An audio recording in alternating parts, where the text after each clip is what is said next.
Hola, mi nombre es Enrique Sánchez Acosta. Voy a presentar ajedrez computacional. Desde los inicios de la inteligencia artificial, incluso antes, ya se comenzó a preparar maquinarias, autómatas, etcétera, que jugasen al ajedrez. Por ejemplo, un artilugio conocido como el turco se presentó por los años 1760 en diferentes cortes europeas para jugar incluso contra Napoleón, etcétera. En los inicios de la inteligencia de la computación, también los padres de la computación ya pensaban en el ajedrez dentro de la informática. Incluso Charles Babbage o Konrad Zuse, que fueron los creadores de las primeras computadoras, propusieron diferentes alternativas de cómo crear un autómata que jugase al ajedrez, cómo crear la generación de movimientos necesarias para poder jugar al ajedrez.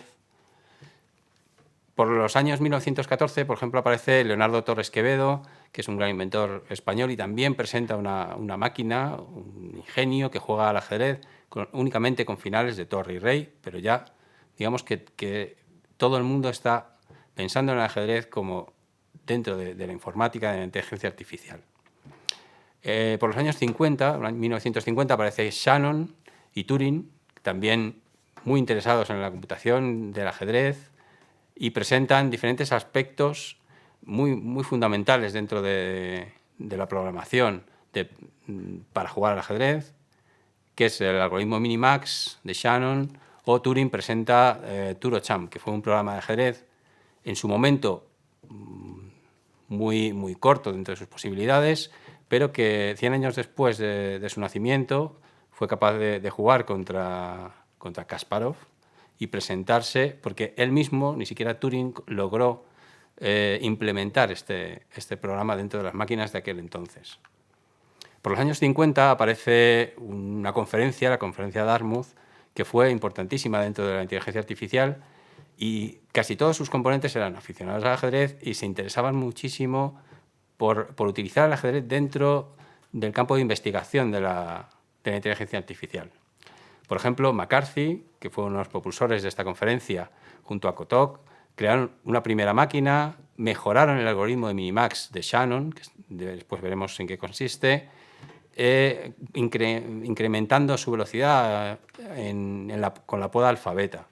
John von Neumann, que trabajó en el proyecto Manhattan, creó la primera computadora conocida como MANIAC 1, también se integró dentro del ajedrez creando un pequeño programa reducido de 6 piezas que jugaba al ajedrez en esa máquina.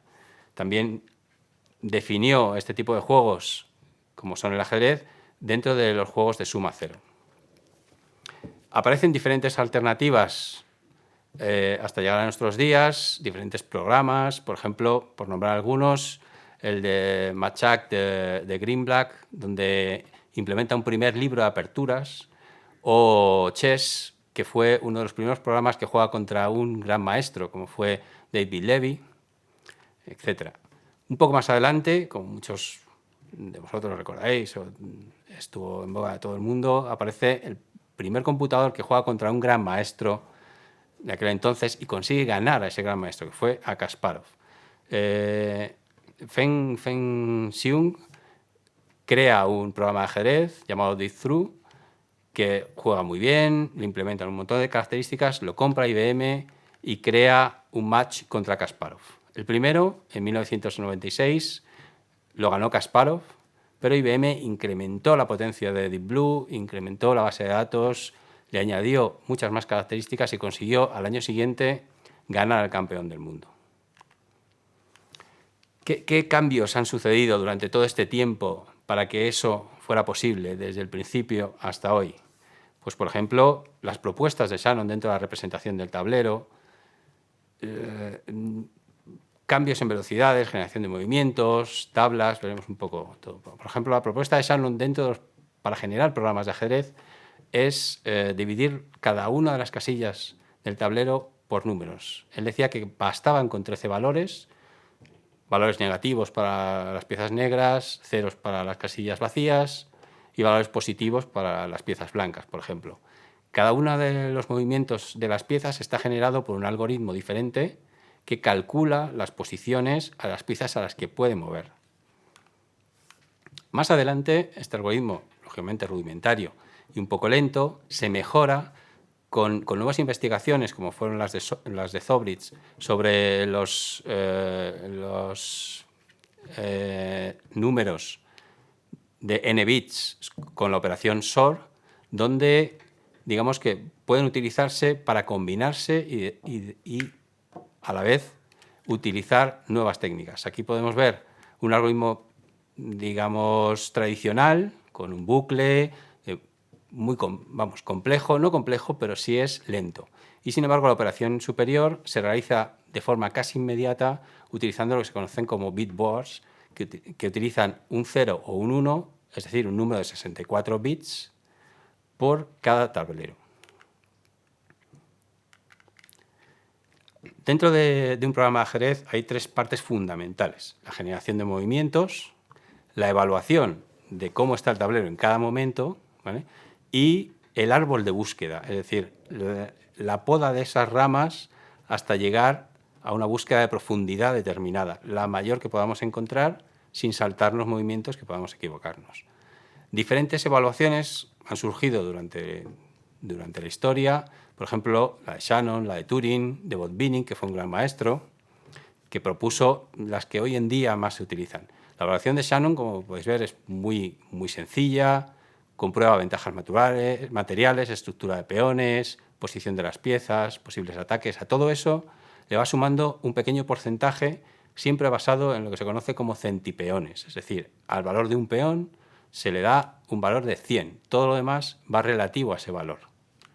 Por ejemplo, Turing presenta otra evaluación diferente, mucho más sencilla, donde simplemente se dedica a ver qué hay que hacer.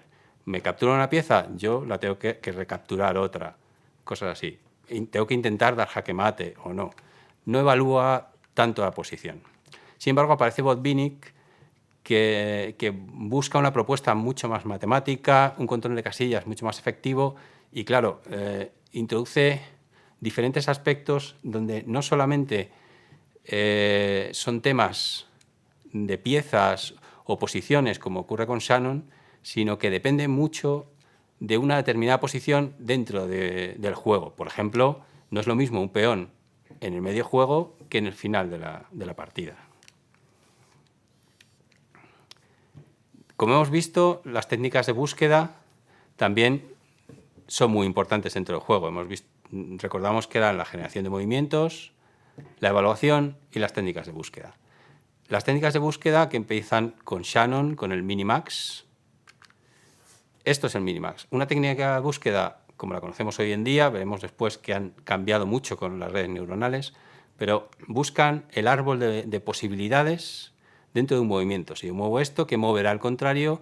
¿Qué moveré yo? ¿Qué moveré al contrario? Etcétera. Vemos que durante el árbol se van determinando, cada casilla es una evaluación que va calculándose y cortando para ir hacia un lado o hacia el otro. Después, McCarthy mejora esa búsqueda de minimax con la poda alfabeta, ¿vale? Y se van integrando con el tiempo diferentes técnicas hasta nuestros días, desde el minimax hasta hoy, con programas tan potentes como Stockfish, por ejemplo, que está del orden de 3000 ELO. Dentro de estas técnicas, por ejemplo, una muy importante es la ordenación de movimientos. Para determinar esa búsqueda dentro del árbol, necesitamos ordenarlos. ¿Para qué? Para buscar primero los mejores. O podemos ordenarlos por capturas, por coronaciones, jaques, killer moves, ahora veremos lo que es, etc. Esa ordenación de movimientos es fundamental. ¿Qué es un killer move? Un killer move es un movimiento asesino, digamos, un movimiento que no podemos dejarlo para el final. Es fundamental. En esta posición vemos que, por ejemplo, si el caballo come la torre, inmediatamente la torre nos da mate abajo con el rey, ¿vale? En A1. ¿Qué es lo que ocurre con ese movimiento? Pasa inmediatamente a killer move, entonces cualquier otro movimiento que elijamos dentro de toda la rama el primero que vamos a evaluar o vamos a colocar en una posición mucho más importante es ese killer move, ese movimiento que nos hace perder la partida. Otros aspectos que han ido surgiendo y han ido mejorando todo este árbol de búsqueda, etcétera, son el efecto horizonte. Por ejemplo, aquí podemos ver una posición en la que aparentemente las máquinas hoy en día se equivocan. Esta es una posición que propuso Roger Penrose, que es un premio Nobel, en la cual hay un efecto horizonte enorme, entonces la máquina no es capaz de ver esta situación. ¿Qué ocurre?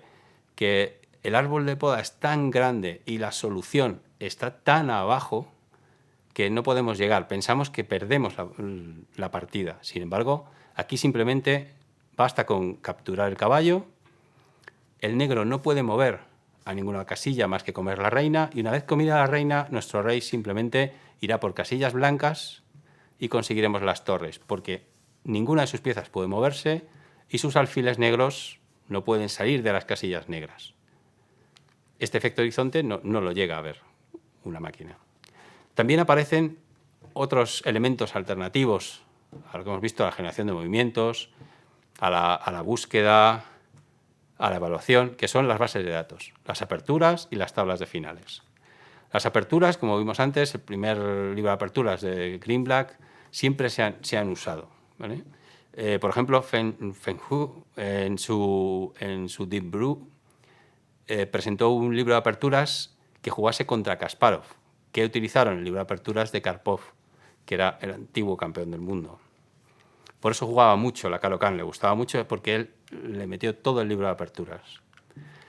Las tablas de finales es algo muy parecido, pero en vez de al principio, se calcula desde el final. Las tablas de finales se calculan por fuerza bruta, que hemos visto con Shannon, cómo utilizaba los diferentes tipos de búsqueda. La fuerza bruta es buscar todos los elementos, todas las posibilidades, y aparecen en el 77 con Thomson y han ido mejorándose y reduciendo su tamaño hasta hoy en día, que se consiguen calcular hasta las de 7 piezas. Es decir, se sabe todas las posibilidades que hay dentro de una jugada en todas las posiciones que tienen menos de 7 piezas en el tablero.